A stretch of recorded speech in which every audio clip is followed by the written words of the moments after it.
You probably have a graveyard in your house. I'm not talking about something macabre. I'm talking about the ghosts of versions of yourself that never quite materialized. Look around. Maybe it's a dusty guitar leaning against the wall in the corner. A beautiful instrument that hasn't felt the vibration of a tuned string in 6 months. Maybe it's a stack of language books. Japanese, Italian, or French. Bought with a righteous fire and a vision of fluency. But now, the spines aren't even cracked. Or perhaps it's a half-finished coding project sitting in a folder named V1, a dormant blog with 3 entries from 2023. Or a set of expensive oil paints where the cobalt blue is beginning to turn into a rock inside its tube. Every time you walk past these objects, you don't just see stuff. You feel a specific, sharp, visceral twinge of guilt. You hear the phantom voices of the people who have watched you go through these cycles. They call you flaky. They say you lack grit. They use that old stinging cliche that has been used to bury polymaths for centuries. Jack of all trades, master of none. The narrative they've given you is a script of failure. You start with intensity, you consume information greedily, and right when the new car smell of the hobby evaporates, you quit. You get bored, and you move on to the next shiny thing. If you've spent your life apologizing for this cycle, I want to offer you a perspective that is grounded in neurobiology rather than moral judgment. You've been told that being a dabbler is a character defect. I am here to tell you that the diagnosis is wrong. You are not a distracted amateur. You are someone possessing what researchers call the knowledge instinct. You share the exact same biological foundation as the greatest polymaths in history, from Da Vinci to Benjamin Franklin.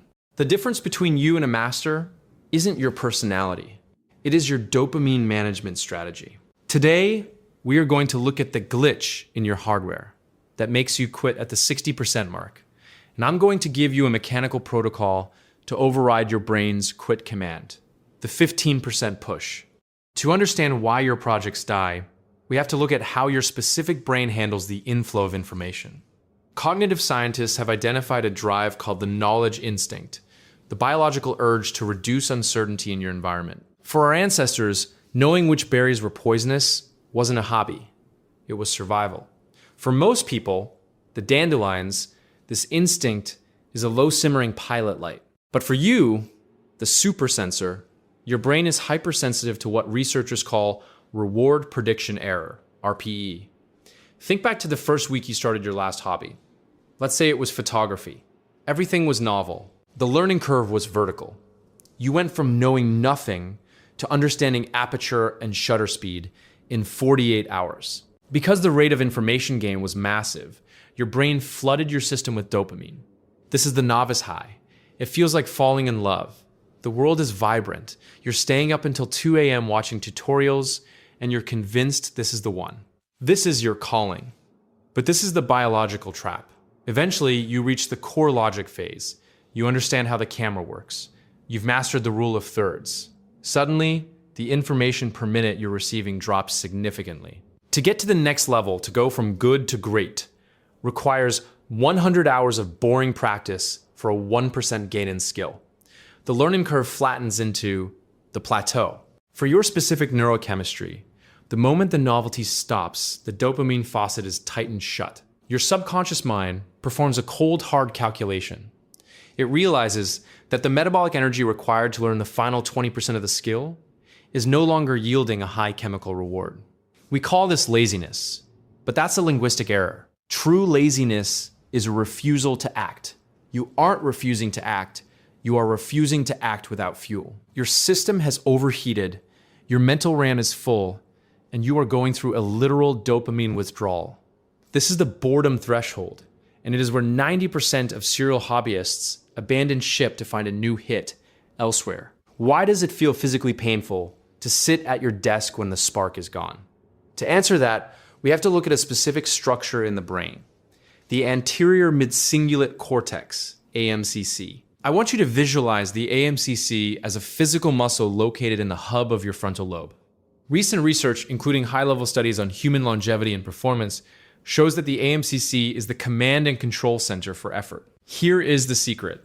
If you love a task, the AMCC stays dormant. If you are in the zone, playing a video game or researching a new obsession, the dopamine is doing the heavy lifting for you. You aren't using willpower, you're using interest fuel. However, The moment a task becomes boring, frustrating, or repetitive, the moment you hit the plateau, the dopamine disappears. Now, the AMCC must fire. It is the only part of the brain that can force the body to move when the desire is absent. For the serial hobbyist, the AMCC is often in a state of chronic atrophy. Think about your patterns. Every time you felt that feeling and reached for your phone or put the guitar back in the case, you put the weight down. You taught your brain that the boredom signal is an emergency exit. Over years of dabbling, your AMCC has become thin and weak. But there is a silver lining. Studies on superagers, individuals in their 80s who have the memory and cognitive speed of 25-year-olds, show one commonality. Their AMCCs are remarkably thick and robust. They didn't have more luck. They spent a lifetime lifting the weight of things they didn't want to do. Your brain is plastic. You can send your AMCC to the gym. But just like a physical gym, you cannot start by trying to master Japanese in a weekend. That's like trying to deadlift 500 pounds with no training. You will snap your ego and quit. You need progressive overload. This is the framework that transitions you from a dabbler to a polymath. I call it the 15% push. The rule is designed to be a mechanical override. It isn't about hustle culture or working 16-hour days. It is about threshold conditioning. When you are practicing your hobby and you feel that familiar visceral urge to quit, that creeping itch in your skin that says this is boring, let's check YouTube. You do not quit immediately. But crucially, you also do not try to force yourself to work for another 2 hours. You push for exactly 15% more than your quit point. The Reading Rule. If you are reading a dense book on economics and your brain starts screaming at page 4, do not close the book. Tell yourself, I will read until the middle of page 5. Then you stop. The Practice Rule. If you are practicing a difficult coding syntax and you feel the fog rolling in, commit to writing 3 more lines of clean code. Not 30, 3. The Artistic Rule. If you're painting and you hate the way the colors are blending, do not wash the brushes. Spend 5 more minutes on the texture of one small corner. That tiny gap, the space between when you want to quit and when you actually quit, is the only time your AMCC is growing. You are performing a rep. You are teaching your amygdala, your brain's alarm system, that boredom and frustration are not life-threatening dangers. You are building the biological infrastructure of grit. By doing 15% more, you aren't aiming for perfection. You are aiming for tolerance. Eventually, the 15% becomes the new baseline. And suddenly, the plateau doesn't feel like a wall. It feels like a path. We need to address the elephant in the room. For many serial hobbyists, this cycle isn't just a habit, it's a symptom of ADHD or neurodivergence. If you have an ADHD brain, your dopamine receptors are essentially leaky. You require a higher baseline of stimulation just to feel awake. For you, trying to willpower your way through the plateau, using the 15% push alone can lead to autistic burnout or a shame spiral. You don't just need internal grit, you need external scaffolding. Think of yourself as an orchid. Dandelions can grow in the cracks of a sidewalk. They don't care about the environment. But an orchid, a high sensitivity, high output plant, needs a greenhouse. If you are neurodivergent, you must use these 4 greenhouse tools to support your AMCC. Task visualization. Don't write Learn Python on your to-do list. That's an invisible goal. Write Fix the indentation on the if statement in line 42. Make the task so small you can see its physical borders. Body doubling. This is a cheat code. Work alongside someone else. Even if they are on a Zoom call or a study with me video, borrowing their executive function prevents your system from redlining. Artificial gamification.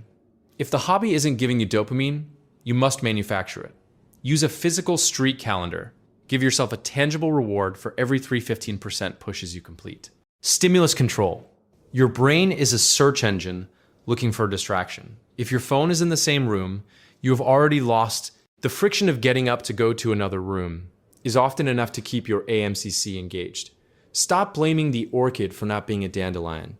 Build the greenhouse. The final reason the plateau feels like suffocation is that our modern baseline for stimulation is artificially high. We live in an era of supernormal stimuli. TikTok, Instagram Reels, and high-velocity digital content have short-circuited our ability to engage in deep semantic encoding. When you spend 2 hours scrolling, your brain is receiving a dopamine fire hose. When you then try to sit down and learn the nuances of jazz theory or woodworking, the signal of the hobby feels whisper quiet compared to the noise of the internet. You are suffering from boredom intolerance. To fix this, you need a sensory reset. This doesn't mean you have to go on a 3-0-day silent retreat. It means practicing monotasking. When you engage in your hobby, the music stays off. The podcasts stay off. You allow yourself to actually feel the weight of the silence. We usually see boredom as a sign that this isn't for me. But in reality, boredom is the clear slate required for mastery. It is the feeling of your brain shifting gears from consumer mode to architect mode. When you lower the background noise of your life, your high-performance internal radar can finally detect the subtle patterns in your hobby that most people miss. This is where the jack of all trades becomes the master of synthesis. You were never meant to be a linear person. Your brain is designed to be M-shaped, a polymath who can connect the dots between disparate fields like biology and music or coding and philosophy. But to unlock that M-shaped power, you must prove to your nervous system that you are no longer a dabbler who runs at the first sign of friction.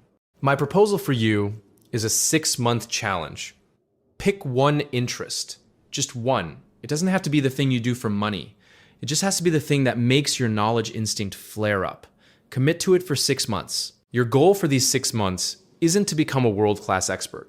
Your goal is simply to hit the plateau, feel the drop in dopamine, feel the muscle weakness of your AMCC, and use the 15% push to stay in the room. Once you prove, even once, that you can push through the dip, you unlock a new identity.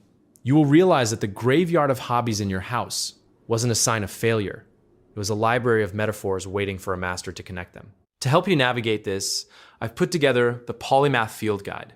It's a PDF that includes an interest audit to help you choose the right pillar to focus on, and a tracker for your 15% pushes. You can find the link in the description. You aren't flaky, you aren't weak, you are a high-resolution engine that just needs to learn how to manage its fuel. If this reframe helped you, subscribe to Unordinary Mind. Let's stop apologizing for our curiosity and start building our greenhouses. And if you want to understand how to turn these hobbies into a career, watch this video on the generalist advantage right here.